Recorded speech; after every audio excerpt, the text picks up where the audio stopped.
एक मिलियनर की वाइफ एक जर्नलिस्ट को रिझाकर उसे अपनी स्टेप डॉटर को किडनैप करने का काम देती है। फिर एक मर्डर के बाद सब कुछ चीजें कॉम्प्लिकेट हो जाती है। हेलो फ्रेंड्स, आज मैं आपको पालमेंटो ये 1998 की एक Hollywood thriller mystery movie explain करने वाला हूँ। इस मूवी में अलग अलग ट्विस्ट एंड टर्न्स आते हैं, तो इस एक्सप्लेनेशन को अंत तक जरूर देखिएगा। अब बिना किसी देरी के एक्सप्लेनेशन स्टार्ट करते हैं। मूवी स्टार्ट होती है और हम हमारे मेन कैरेक्टर जिसका नाम है हैरी बार्बर इसको जेल में देख सकते हैं। एक्चुअली एक बहुत ही गलत तरीके से, जो क्राइम उसने किया ही नहीं था, इस वजह से वो जेल में था। उसके केस में कुछ इम्प्रूवमेंट्स हुई और जज को पता चला कि हैरी उस केस में इन्वॉल्व था ही नहीं, तो इस वजह से 2 साल बाद उसे जेल से छोड़ दिया जाता है। पर हैरी जज पे भी बहुत ज़्यादा गुस्सा था। वो कहता है मेरे 2 साल बर्बाद हो गए, इसका हिसाब कौन देगा। जेल से बाहर निकलने के बाद उसका ब्रदर इन लॉ उसका वेट कर रहा था। उसका ब्रदर इन लॉ एक पुलिस में है, तो उस पर भी वो बहुत ज़्यादा गुस्सा है कि पुलिस की वजह से वो इस सब में फंसा हुआ था। ब्रदर इन लॉ कहता है क्या तुम फिर से पालमेंटो वापस जाने वाले हो। पालमेंटो इस सिटी का नाम था। हैरी इसमें थोड़ा भी इंटरेस्टेड नहीं था, पर तभी हैरी की एक्स गर्लफ्रेंड उसे मिलने के लिए आई। तो उसे कहता है अब बहुत सारे साल हो गए, पर उसे कुछ भी बोलने नहीं देती, डायरेक्टली किस कर लेती है। इसके बाद क्या था, अपनी गर्लफ्रेंड के साथ वो पालमेंटो में पहुंच गया। सालों पहले उसकी गर्लफ्रेंड आयरन की चीजें बनाती थी, पर अब वो एक आर्टिस्ट बन चुकी है। उसका एक एक पीस ये हंड्रेड्स ऑफ डॉलर्स के लिए जाता है। वो प्रॉपर्ली अब सेटल हो चुकी थी। हैरी को भी लगता है कि उसे कुछ काम ढूंढना चाहिए। ये ढूंढने के लिए वो सिटी में गया, पर आज उसे कोई भी काम नहीं मिला। वो जरा वरीड था, तो नीना उसे कहती है मेरा बहुत सारा आर्ट वर्क है, इसे तुम डिलीवर कर सकते हो, मेरे लिए काम कर सकते हो। इस बात से हैरी का ईगो हर्ट हो गया और वो गुस्सा होकर वहां से चला जाता है। वो एक बार में आया हुआ था, तभी बहुत ही अमीर सी लड़की उसके पास से गुजरी। वो फोन बूथ पर जाकर कुछ बात करती है और अपनी पर्स पीछे ही छोड़ के ये हैरी जाकर देख लेता है। इसमें बहुत सारे पैसे थे, तो थोड़े से हैरी ने इसमें से निकाल लिए। अचानक से वो लड़की वापस आ गई। हैरी कहता है मैं तुम्हें पर्स लौटाने वाला था। बार टेंडर ने सब देखा था, तो कहता है कि तुम्हारे पैसे चेक कर लो। उस लड़की ने कहा कि इसमें सारे पैसे हैं। वो हैरी से कहती है क्यों ना मैं तुम्हारे लिए ड्रिंक बाय करूं। उसने उससे पूछा मुझे लगता है कि तुम्हें रिस्की काम करना अच्छा लगता है, मेरे पास तुम्हारे लिए एक काम है, इसमें तुम्हें पैसे तो बहुत सारे मिलेंगे पर रिस्क भी है। हैरी पूछता है कि एग्जैक्टली काम क्या है। इस लड़की ने उसे अपना नंबर दे दिया। कहता है कि कल मुझे कॉल करना। जाते वक्त उसे कहती है मेरी एक चीज तुम्हारे पास है। एक्चुअली हैरी ने उसके पर्स से पैसे निकाल लिए थे। ये लेकर वहां से चली गई। शाम में हैरी काम ढूंढते ढूंढते रिवर के पास आया, जहां पर एक बोट ओनर से वो बात करता है। वह उसे एक बहुत ही ब्यूटीफुल सी बोट दिखी। वो इसके बारे में बोट ओनर से पूछता है, तो बोट ओनर ने कहा कि हमारे इस टाउन में मेलरॉक्स ये एक मिलियनर आया हुआ है। उसकी एक वाइफ है और बेटी के नाम पर भी उसने एक बोट रखी हुई है।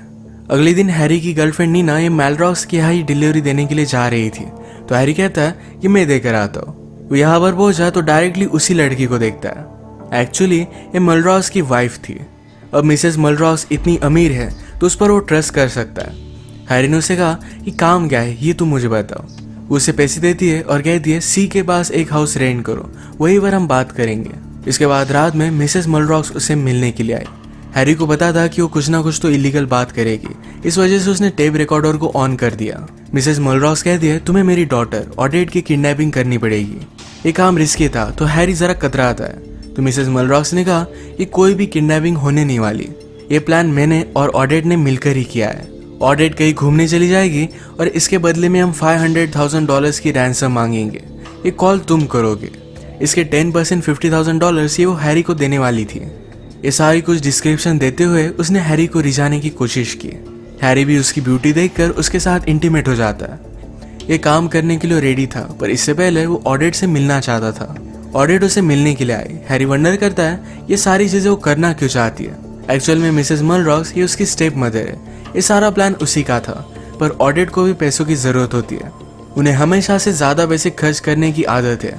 ऑडेट जब तक 18 ईयर्स की नहीं हो जाती तब तक उसे पैसे काम आएंगे और इसके बाद वो फिर से अपने फादर के पास वापस आ सकती है। हैरी उसे कहता है कि अगर तुम्हें पुलिस ने पकड़ लिया तो 1 सेकंड में तुम सब कुछ बातें उगल दोगी। इस पर वो गुस्सा होगी उसे हिट करती है। हैरी भी उसे शांत होकर कहता है अगर हमें ये सब करना है तो एक अच्छे प्लान की जरूरत पड़ेगी। ये फिर सारी चीजें फिक्स करते हैं। अगले दिन हैरी की गर्लफ्रेंड नीना का एग्जीबिशन था। इस एग्जीबिशन में मिसेस मेलरॉक्स भी आई। हैरी ने अपने टाइपराइटर से नोट लिखकर मिसेस मेलरॉक्स को दे दिया। इसमें लिखा था कि अपनी बेटी को अगर सही सलामत पाना चाहते हो तो मुझे $500,000 दे दो। इसके साथ मिसेस मेलरॉक्स को उसने ऑडेट के हेयर्स दिए। इसे सारी चीजें बिलीवेबल लगेगी। अब इनका प्लान था कि ऑडिट अपने फ्रेंड के साथ एक क्लब में जाएगी, पर अचानक से वहां से गायब हो जाएगी। सबको लगेगा कि ऑडिट किडनैप हो गई, पर ऑडिट एक अच्छे से होटल में जाकर सेफली रहेगी। अब इनके इसी प्लान की एग्जीक्यूशन चल रही थी। ऑडिट क्लब से बाहर आई और अपनी गाड़ी के पास आती है, तभी उसकी गाड़ी को पीछे से किसी ने ठोक दिया। उस आदमी के साथ वो झगड़ा करने लग गए। अगर ये फाइट बढ़ जाती तो इनका प्लान प्रॉब्लम में आ जाता, इसलिए हैरी पीछे से आया, उस आदमी के सर पर मारकर ऑडिट को लेकर जाता है। वो ऑडिट पर गुस्सा आता, कहता है छोटी छोटी गलतियां बहुत ही महंगी पड़ती है। उसने उसे बताया कि वो जेल में क्यों गया था। इस टाउन में उसने रिवर के पास बहुत सारी एक्सपेंसिव कार्स देखी। इसकी उसने इन्वेस्टिगेशन की तो यहाँ पर इलीगल गैम्बलिंग चल रही थी। इसे उसने रिपोर्ट करना चाहा, पर उसी के लॉकर में $20,000 मिले। पुलिस को लगा कि हैरी भी इसमें इन्वॉल्व होगा, तो इस वजह से उसे जेल में डाल दिया गया था। इसमें उसकी कोई भी गलती नहीं थी। वो फ्रस्ट्रेटेड था कि उसके 2 साल बर्बाद हो गए, तो इसी वजह से अब एक काम करने के लिए रेडी हुआ था। ऑडिट को सही से ख्याल रखने की इंस्ट्रक्शन देकर वहां से चला जाता है। उसने फिर मॉलरॉस को रैंसम के लिए कॉल लगाया।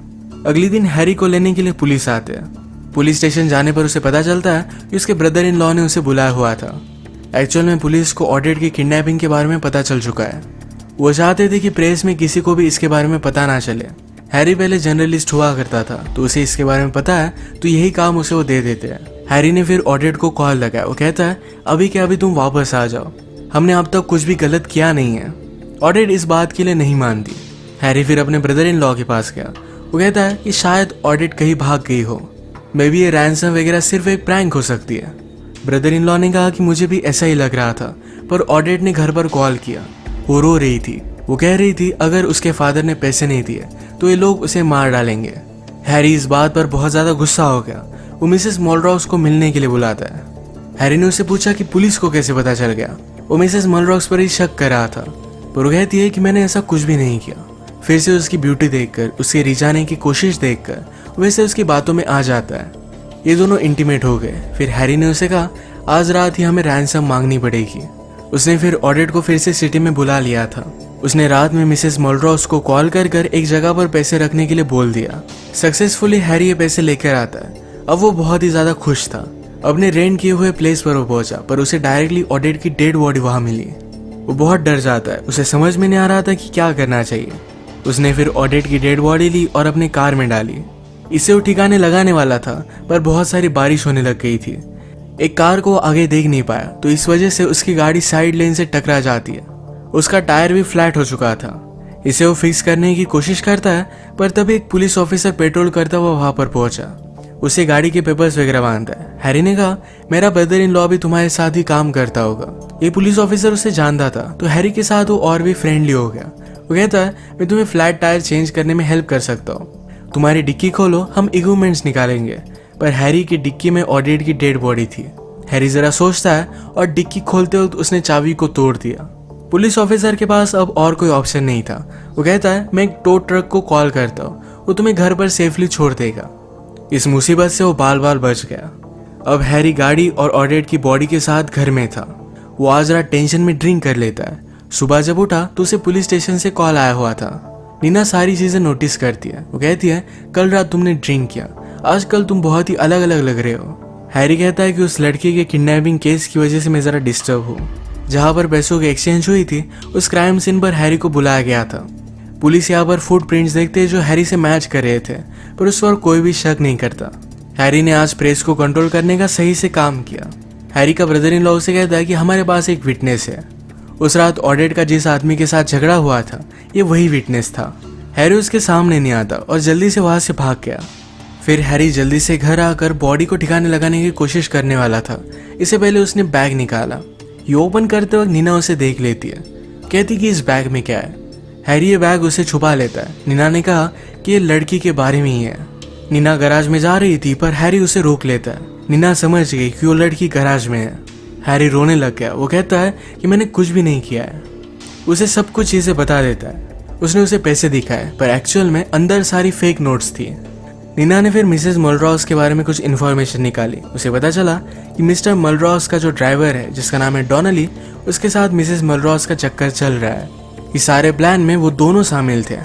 नीना फिर डायरेक्टली जाकर डॉनली से बात करती है। कहती है हमारे पास ऑडिट की बॉडी है, इसका तुम्हें ठिकाने लगाना पड़ेगा। डॉनली कहता है कि मैं ऐसा क्यों करूंगा। हैरी ने जो मिसेस मलरॉस की टेप बनाई थी, ये टेप वो डॉनली को सुनाती है। ये एविडेंस देखकर डॉनली भी काम करने के लिए रेडी था। डॉनली ने नीना से कहा, इस टेप में जरा आगे सुनो। नीना को हैरी के अफेयर के बारे में पता चला। वो उस पर बहुत ज्यादा गुस्सा हो गई थी। वो हैरी से पूछती कि तुमने ये सब किया क्यों। हैरी कहता है कि वो बहुत ही ब्यूटीफुल थी, मैं फंस गया था। नीना कहती कि तुम्हें ये सब इलीगल करने की जरूरत नहीं थी। हैरी ने कहा कि गलत एविडेंस की वजह से मेरे 2 साल बर्बाद हो गए थे, इस वजह से वो गुस्सा था। थोड़ी देर में इनके पास डॉनली आया। अपने साथ वो एसिड लेकर आया था। ऑडेट की बॉडी को मेल्ट कर देते हैं। इसके बाद वो उनसे टेप का एविडेंस लेकर चला गया। फिर से हैरी को उसके ब्रदर इन लॉ को कॉल आता है। ब्रदर इन लॉ उसे कहता है कि ऑडेट की डेड बॉडी हमें मिली है। ये डेड बॉडी हैरी ने जो प्लेस रेंट किया था यहीं पर मिली है। अब क्वेश्चन ये उठता है कि ऑडेट की डेड बॉडी को उन्होंने अभी अभी मेल्ट कर दिया, तो डेड बॉडी किसकी थी। पुलिस के साथ हैरी यहाँ पर पहुंचा तो डेड बॉडी किसी और ही लड़की की थी। मिसेस मुलरॉक्स ने एक एक्ट्रेस को हैरी के पास भेजा हुआ था ताकि हैरी को लगे कि कोई भी किडनैपिंग हो नहीं रही। मिसेस मुलरॉक्स का हैरी को इस केस में फंसाने का पूरा प्लान था। अब जो डेड बॉडी मिली है ये एक्चुअल में मुलरॉक्स की बेटी की डेड बॉडी थी। यहाँ पर पुलिस को जो विटनेस मिला था ये भी देखने के लिए आया हुआ था। ये हैरी को पहचान लेता है और कहता है हैरी ने ऑडेट को किडनैप किया था। ये देखकर हैरी जल्दी से वुड्स में से यहाँ से भाग गया। वो रात में डायरेक्टली मिसेस मुलरॉक्स के पास पहुंचा। वो उस पर बहुत ज्यादा गुस्सा हो गया था। फिर मिसेस मुलरॉक्स कहती है ये सारा प्लान डॉनली का है, वो मुझे भी इसमें फंसा रहा है। वो उसे फिर से किस करती है, कहती है हम दोनों यहाँ से भाग जाते हैं। पर हैरी इस बार फंसने नहीं वाला था। वो डायरेक्टली मुलरॉक्स के रूम में गया। वो कहता है तुम्हारी वाइफ ने ये सब प्लान बनाया था। उसे सब कुछ सच सच बता देता है। डॉनली रूम में आया और हैरी पर वो गन लगाता है। मिसेस मुलरॉक्स भी वहां पर पहुंची, पर मिसेस मुलरॉक्स ये कोई और ओल्ड लेडी थी। एक्चुअल में अब तक हमें जो मिसेस मुलरॉक्स लग रही थी ये डॉनली की वाइफ थी। डॉनली और वो ये मिस्टर मुलरॉक्स के यहाँ पर सर्वेंट थे और उन्होंने मिलकर ही ऑडेट को किडनैप करने का प्लान बनाया था। मिस्टर मुलरॉक्स हैरी पर बिलीव नहीं करते और उस पर बहुत ज्यादा गुस्सा हो गए थे। वो डॉनली को ऑर्डर करते हैं कि इसे लेकर जाकर मार डालो। जहाँ पर इन्होंने फेक ऑडेट की बॉडी मेल्ट की थी यहीं पर डॉनली हैरी को लेकर आया। हैरी की गर्लफ्रेंड नीना को भी उन्होंने किडनैप कर लिया था। डॉनली और उसकी वाइफ मिलकर हैरी को एसिड में डालने वाले थे, तभी वहां पर पुलिस पहुंच गए।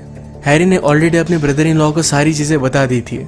सारे पुलिस यहाँ पर पहुंच गए। फाइट में डॉनली ही एसिड में गिर गया। डॉनली की वाइफ को पुलिस ने अरेस्ट कर लिया, पर इसके साथ ही पुलिस ने हैरी को भी अरेस्ट किया क्योंकि उसने भी इनकी इसमें मदद की थी। लास्ट में उसने पुलिस को सब कुछ बता दिया, पर पहले तो उसने किडनैपिंग में मदद की थी। हैरी ने सारी चीजें एक्सपोज की, तो इस वजह से उसे बहुत ही कम जेल होती है। उसे अपनी लाइफ में हमेशा से एक नॉवेल लिखना था, पर कभी भी टाइम नहीं मिलता था। लास्ट टाइम जब वो जेल में गया तो उसके पास लिखने के लिए एक अच्छी स्टोरी नहीं थी, पर इस बार उसके साथ जो भी हुआ ये सारी चीजें वो लिख डालता है। जेल से जब वो बाहर आया तो उसके पास पूरी बुक रेडी थी। वो हमसे कहता है कि शायद मेरी बुक पर मूवी भी बन जाए, और यहीं पर ही मूवी एंड हो जाती है। वो पहले बहुत ज्यादा लालच में आ गया था, पर जब उसे पता चला कि वो फंस रहा है तो उसने सब कुछ चीजें पुलिस को सच सच बता दी थी। नीना से भी वो बहुत ही ट्रांसपेरेंट रहा, तो इस वजह से दोनों एक साथ थे। इसी के साथ आज का वीडियो हम खत्म करते हैं। अगर आपको एक्सप्लेनेशन अच्छा लगा तो प्लीज इसे लाइक कर दीजिएगा। ये बहुत सारी मूवीज लेकर आता रहता हूँ, तो प्लीज इस चैनल को सब्सक्राइब कर दीजिए और बेल नोटिफिकेशन आइकॉन दबाना मत भूलिएगा। हम फिर से मिलेंगे और एक नई मूवी के साथ। तब तक के लिए थैंक यू और आप अपने आप का ख्याल रखिए।